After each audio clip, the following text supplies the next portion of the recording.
সম্মানিত অতিথিবৃন্দ, আমরা দুটি দল এখন একসঙ্গে আমরা পথ চলেছি প্রায় 25-26 বছর। বাংলাদেশ জাতীয়তাবাদী দল বিএনপি এবং বাংলাদেশ জামাত ইসলামী। রাজনৈতিক পট পরিবর্তনের পরে দুটি দল দুটি মেরুতে গিয়েছে, দুটি ভাবে তারা আলাদা করে নির্বাচন করেছে। তাদের ম্যানিফেস্টো আলাদা ছিল, তাদের জনগণের সামনে বক্তব্য আলাদা ছিল। জনগণ বাংলাদেশ জাতীয়তাবাদী দল বিএনপিকে ভোট দিয়ে সরকার গঠনের সুযোগ করে দিয়েছে।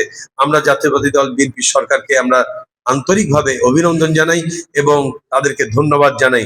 একই সাথে কথা বলতে চাই, এই সরকারের, যদিও আমরা বিরোধী দলের সদস্য, তারপরে বলতে চাই এই সরকারের প্রত্যেকটি ভালো কাজের সহযোগী হিসেবে আমরা তাদের পাশে থাকব, তাদেরকে সব রকমের সহযোগিতা করব, তাদেরকে যত রকমের এই দেশের উন্নয়নের জন্য, এই দেশের মানুষের কল্যাণের জন্য যত রকমের সহযোগিতার প্রয়োজন, বিরোধী দল হিসেবে আমরা সেটা আমাদের দায়িত্বশীল ভূমিকা আমরা পালন করব।